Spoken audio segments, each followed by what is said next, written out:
vaatale ja ma seisan suure eluvälja ees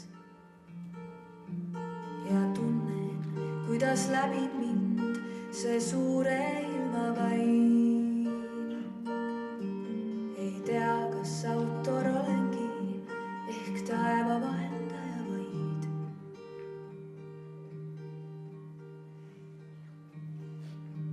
Sest rohkem mul ei ole, kui see käidud poolik tee, milles tarkust hoidmise ja kannatlikkuse läbi. Ehk olen siin, et teilgi oleks vähem häbi ja et kinkida teil taevast, mis minust voolab läbi.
Aitäh!